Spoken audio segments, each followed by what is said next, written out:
regardless of the administration, regardless of the time period, it's always going to grow. And certainly it's been growing more chaotically in the last 15 years than not. So anyway, we're starting with M0. Okay, so M0. And by the way, everything I'm going to show you on the axis here that's going to come up is part of the money supply, and it's a liability of the banking system in some way, except for this one. This one, which is called M0, is literally that physical cash you put in wallets and grocery store tills. This is the liability of the Fed. And this is the only part of the monetary base that we can actually own, that we can hold. All right, so you see it was less than $1 trillion before the global financial crisis, grew at a very fast clip after the GFC, and then pandemic hits and it grows very, very fast before leveling off. Coincidentally, you might see this number about 2.3 trillion. It's about the size of Bitcoin's market cap. It's not the total currency issued because there's also a little bit of cash, like 150 billion or something, in bank vaults around the US and outside the US. That's also part of the monetary base. So if you count that as the total physical currency stock, Bitcoin at its 2.3 trillion is just a little bit smaller than that. But this is the only physical currency supply that Bitcoin has not passed. The yen, the euro, the yuan, Brazilian real, Swiss franc, sterling. Bitcoin is bigger than all of them individually. So this is M0. Now let's just build it out. Let's put on demand deposits. Big bump here from pandemic times. We were at 3.2, 3.3 trillion in demand deposits. Now we're at like 7.5. I know it says M1 in the tooltip for demand deposits, but if you add up demand deposits and this M0, that is M1. That is the value of M1. So it's about $10 trillion at the moment. There is an asterisk here because the Federal Reserve stopped publishing, like the smart technocrats that they are. They stopped publishing M1 in April of 2020. Completely asinine, doesn't help anybody. So you have to back into it with the data that they have. They still publish demand deposit data, so I'm simply adding it. But it's not precise. The actual M1 aggregate will count if certain banks owe other banks. Like usually there's a double counting of demand deposits, and that's actually included in here. So they would net out that double counting as part of the M1 money supply. Whatever. It's not a big deal.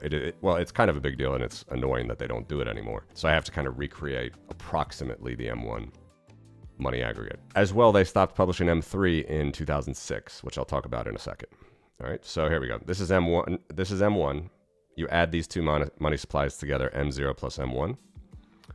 They're all liabilities. M0 is a liability that's a cash outside of banks. That's a liability of the Fed. Demand deposits, that's a liability of banks, the banking system. Now we're going into the M2 monetary aggregate. Okay, what's the first thing? It's the biggest actual money supply that there is. This is savings deposits. All right, this is part of M2. Savings deposits, it's where most people hold their money. See, it was about $3.5 trillion pre-GFC. Now it peaked at around 11.5. April 2022, now it's down to 8.7 trillion. All right, another part of M2, not a big part, but it is a part of it, is retail type time deposits. Okay, technically the United States says that this is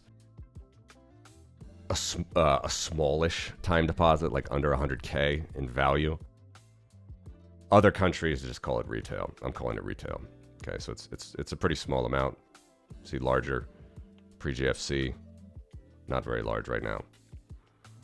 And also, by the way, if you look at M1 money supplies from this April 2020 date versus M2, they're nearly the same. Again, the Federal Reserve in their infinite wisdom does not choose to make backward compatible money supplies. So they have this weird gross account now called like total liquid deposits, which is demand deposits, savings deposits. It's completely asinine because they said that the rules changed and basically a savings deposit is exactly the same as demand deposit.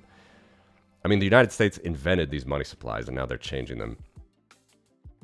No other country is doing it. So anyway, I'm trying to make a backwards compatible one for you. All right, so a little part of M2 here, and here's the rest of M2. It's called retail money market funds. All right, what's a money market fund? It's basically like a stable coin Stable coins are, as we know, the issuer issues the token. You do whatever you want. You trade with it. You give the issuer money. Eventually, you might give the exchange money. The exchange gives the issuer the money. And then with that money, the issuer buys treasuries and takes the spread, and it's a sweet deal. One of the best businesses ever. Money market funds have been around for a long time, since the 70s. Here is the retail component of it. This is not a government guaranteed deposit, but basically it's, you can use this money to invest in stocks. It's an easier way to invest in stocks, basically. All right, retail money market funds still around $1 trillion now. Sorry, $2 trillion, but around $1 trillion in the past. Not that big. All right, and with these money supplies that I just showed you, we got to total M2. This is total M2, right? And that more or less has not changed as a calculation. Again, look at this demand deposits. It's so stupid. They don't really calculate this anymore from April.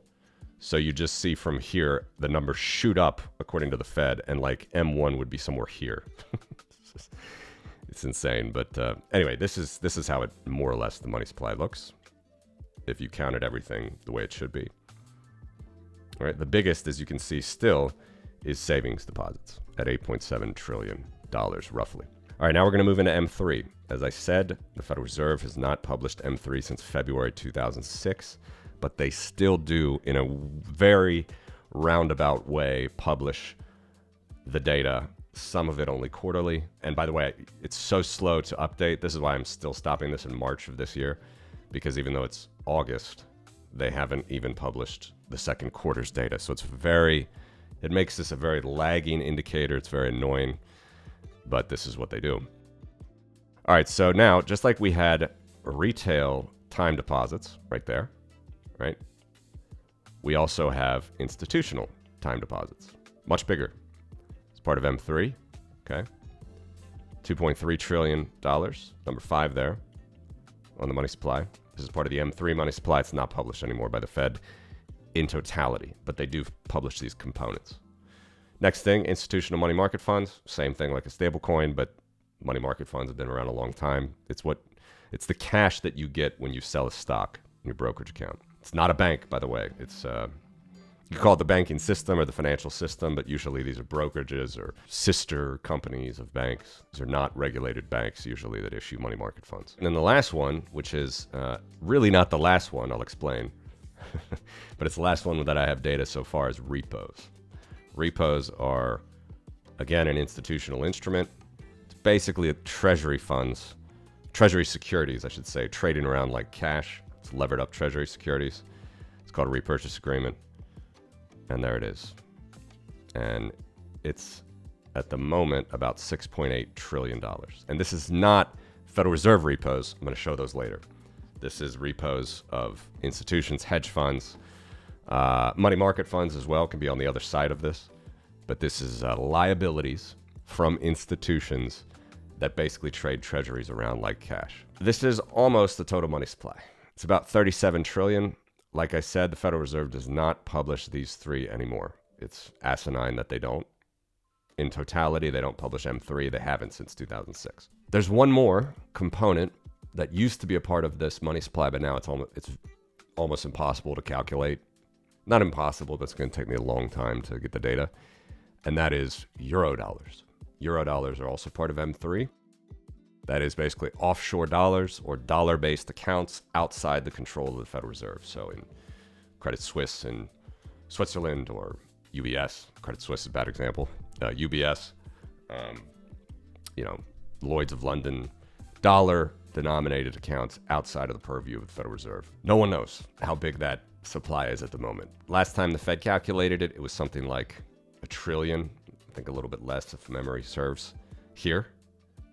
Already in 2006, so it's pretty big in 2006, and that was probably still undercounted. The only way that I can tell to really get this is go through all the foreign currency deposits that other central banks publish, which I haven't done yet, and then you would assume that the dollar is roughly 60% of that, because that's the foreign currency, including, when they say foreign currency reserves, it means like treasuries that other central banks hold. You use that ratio roughly. That would give you Eurodollars. Anyway, it's a huge number. I don't have it. But what I do have is everything but the Eurodollar. And if you count that, this is how the money supply looks.